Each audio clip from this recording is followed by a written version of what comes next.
going back a little bit to your argument about slavery, I would say that the Christians who were abolitionists were doing that in spite of their religion. Like they were like pushing back against years and years and years of justification because of the Bible. That's like factually true, right? Well, not sure what you entirely mean because slavery was the standard norm throughout civilizations up until basically Christian Europe started pushing Yeah, back against it. I mean, the first guy yeah. to ever suggest the abolition of slavery was Gregory of Nyssa, I don't know who that was. fourth century church father. Okay, but like he would have to do that in spite of what it says. Is that the right word? In spite, despite, In spite, yeah. in spite. Yeah, would have to do it in spite of what it says in the Bible. Like you agree. Like we've talked about this past, but you would agree that the Bible endorses slavery as commanded by Yahweh. Yeah. No, I would say it tolerates it. I don't say it endorses it. I think that's just going too Okay. far than what it actually says. And I think a lot. I think Okay. a lot of these verses, especially in the New Testament, are taken wildly out of context. Okay. What about like Exodus 21? You know how to beat your slave. Yeah, I Instructions would from say. Yahweh. Yeah, I did a video about this a while back where I just said, yeah, that could very well just be chattel slavery. But I mean, there are various passages throughout the Bible where God is basically admitting that the Mosaic covenant was a compromise. So you have like Matthew But 19, where Jesus says the law of divorce was given because your hearts were hard. First Samuel 8, this idea of like I'll modify the covenant to allow a king, but I think that's a bad idea. This kind of idea.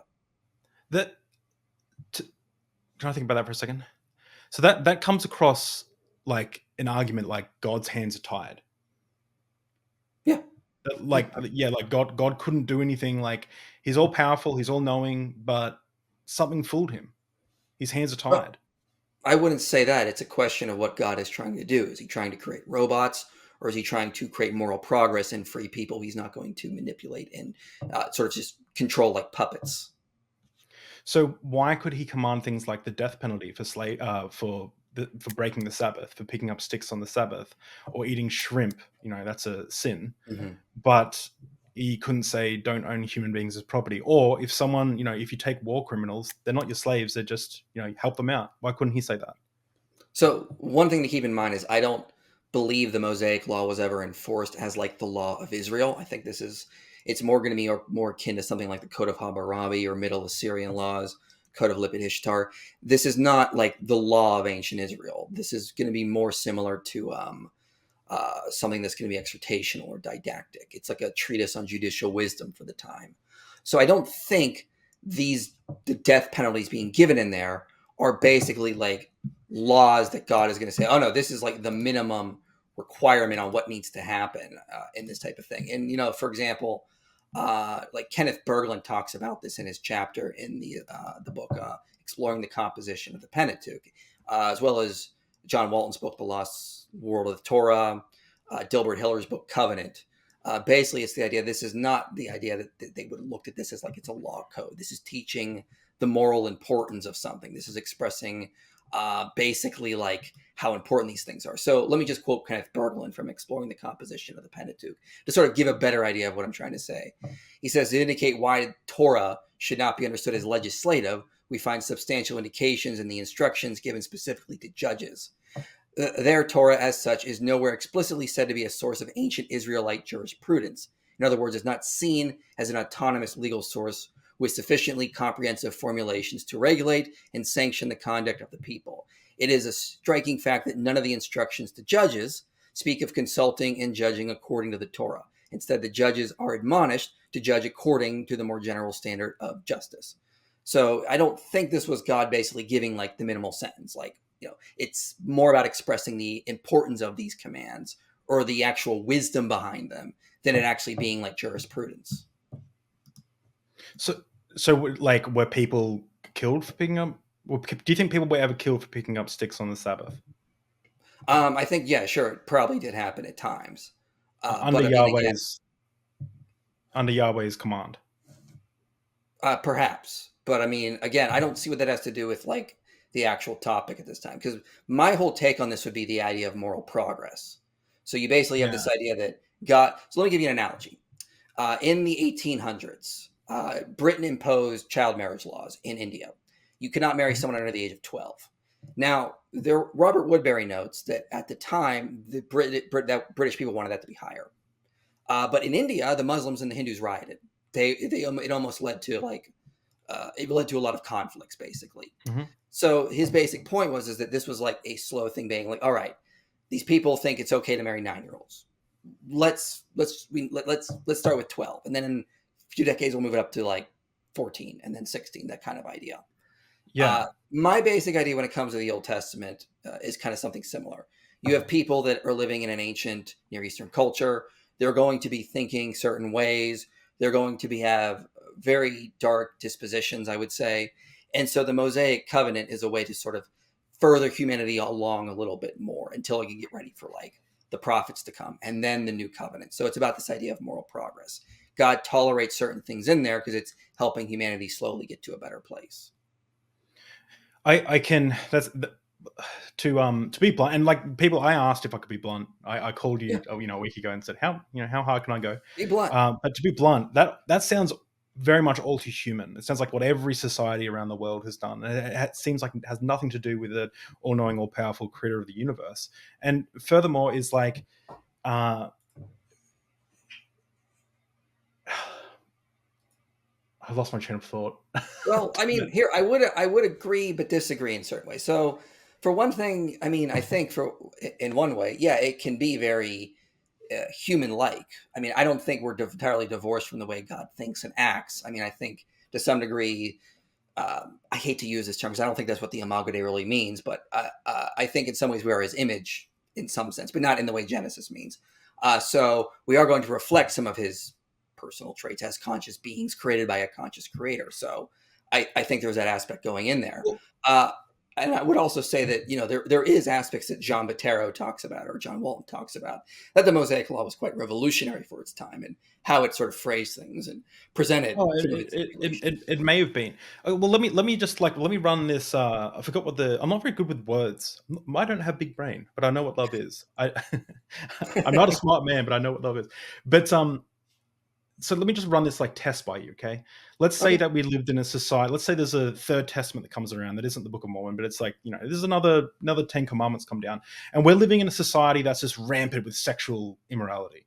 People are sleeping with each other. Everyone's a sex worker. Like it's just like only everyone has an OnlyFans. Michael Jones has an OnlyFans. Like everyone does, right? Don't tell Do you think? anyone. Do you think God would give instructions on how to operate that sex work? Do you think God would be like, oral only on Thursdays. Anyone that has group sex must do it. With a baby piglet. Like, what do you like? What do you think God would do that? Like, or does I your internal intuition go, no, God would never do that? Like, that sounds insane. So I would want to refrain from, because again, as a virtue ethicist, I don't know the full circumstances of that to really say what I think God would do. But I mean, I do say that that's what God did in a different way when it comes to the Mosaic covenant. You do have certain stipulations to regulate and minimize polygamy, I would say, in some aspects. I mean, I say the narratives are meant to like sort of like attack polygamy, but I mean there is definitely that aspect in there. But I still think polygamy is a sin. I think divorce Yeah. is a sin, but there's divorce laws in the Mosaic Covenant, for example. So I think there are these aspects with the Mosaic Covenant that were sort of set up for their time. And again, it's psychologically speaking, this is a far better way to get people to advance through moral progress than it is to just sort of like this is the way it's got to be. And you could compare this, for example, to like our attempts to spread Oh, democracy to the Middle East, and these places typically collapse back down into dictatorships because the culture of that time is just not ready for a type of like liberal democracy that we have, and they tend to collapse quickly back into dictatorships a lot of ways. So people need to be ready for certain actual moral aspects to be sort of further along. And sometimes we do need to mhm. implement moral progress with certain people if we want them to freely advance along, freely advance to a better place. So I think Mm. real world experiences attest to this, and I could give other examples if you want. No, that I think I understand what you're saying, and like someone get me on a debate because like the job of deep. I was talking to Josh Bowen about this yesterday. Dr. Josh, is like my job on Deep Drinks is to try and understand the guests as best as possible. This isn't a debate platform, but man, I'd love to debate someone one day. So someone get me on a debate because I want to come up with brutal opening statements. Well, I mean, But here's the thing I want to say. yeah, Here's one thing I always ask people. I mean, I can look at historians like Samuel Moyne, Tom Holland, the book Christianity and Human Rights: An Introduction, where every chapter is a different author, edited by John Witt. And what I find a lot of historians saying is that Christianity was crucial for ending slavery. It very much was. It's not the only factor that led to the end of slavery, but it was crucial in a lot of ways. How is it that if the Bible is pro-slavery, why is it the book that was crucial for ending slavery? oh, you say it's I would push back. It's not the book that was instrumental. It was the Christians. I think Christianity has morphed into something that's very different than what the Bible teaches. Like you got prosperity gospel teachers. You've got Greg Locke. You've got these are Christians, but they're not necessarily following the stuff that's in the Bible. Like, all right, let's pretend for a moment that we don't get our morals from anywhere but the Bible. Okay, me and you, we have no idea. Like, if someone asks us if we can stab someone, we're like, we have to go and find a verse on stabbing. Like everything, our morals come from the Bible. Okay, um, so how do you then argue against slavery? Like, what are you bringing up to say that slavery is wrong? Okay, well, I would bring up a lot of the same verses that the Christian abolitionists would use, where it talks about freedom, or about the letter of Philemon that or Yeah, even yeah. Ephesians, for example, where it says No, like you know, yeah. Give go us ahead. some verses because the verses have to then negate what's being talked about in the Old Testament, where Okay. God, because if you were to say slavery is wrong, right, forever and all eternity, it's objectively wrong, then Mhm. you're saying that what God commanded in the past was wrong, in which you're then Okay. making a moral stance against God, unless like Jesus came along and redid it like he did with divorce, but he didn't do that with slavery. So let's go to the New Testament, for example. So a Yeah. passage people always bring up to argue that the Bible is pro-slavery is Ephesians 6, I believe. Yeah. So Mhm. slaves, obey your earthly masters with fear and trembling, with sincere heart as you would Christ, not by way of eye service as people pleasers, but as bondservants of Christ, doing the will of God from your heart, rendering service with good will as to the Lord and not to man, knowing that whatever good anyone does, this he will receive back from the Lord, whether he is a slave or is free. And then verse 9 says, Masters, do the same to them and also stop threatening them.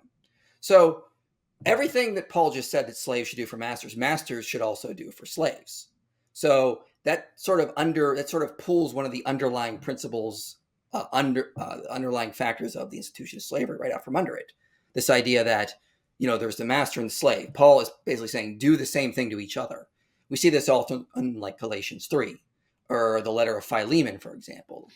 So I mean, like the abolitionists were not just pulling these ideas out of thin air. Wait, They were getting yeah, them from reading the New Testament. that seems like, so we have like Exodus 21 that like talks about how to beat your slave, how to own slaves, how to release them after 7 years. We have like verses in Deuteronomy that say, you're to buy your slaves from the heathen around you. You're to pass them on as inheritance to your children.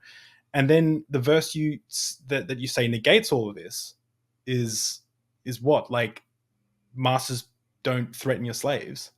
That Well, no, seems like a very that what about seems the first quite part of what I weak. said, though? What about the first part of what I said? The first part of the verse. Masters do the same to them. Yeah, but that still acknowledges that slaves exist Yeah. and masters It, it, exist. So again, like back to it, like if we just got our morals from the Bible, how do we determine that slavery is wrong? Like that's the institution of slavery, or that owning someone as property is like objectively wrong. How do we do that? okay. So again, you mentioned earlier that I talked about the Bible leading to the abolition of slavery. And you said, well, this is Christians coming up with things that are not from the Bible, but from sort of like an evolved understanding of Christianity. Well, they might, Um, like, Christians might generally like get like a lot of their virtues, like love and charity and kindness and stuff, from the Bible, but then find that it conflicts with the instructions on slavery, and so then they read in texts like Ephesians into turning a text in Ephesians that talks about, like, essentially being nice to your slaves, to about abolishing slavery. Where I just don't think that works. If you believe, sorry, if you believe that the Bible is inspired by God or the perfect word of God. I don't think it works. Okay. Again, so I'm talking about the idea of moral progress here. So in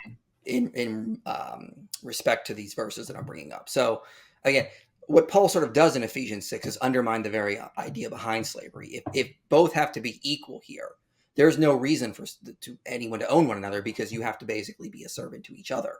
The idea of same in Galatians 3, like there's neither Jew nor Greek, free nor slave, you're all one in Christ. The letter of Philemon as Mm. well.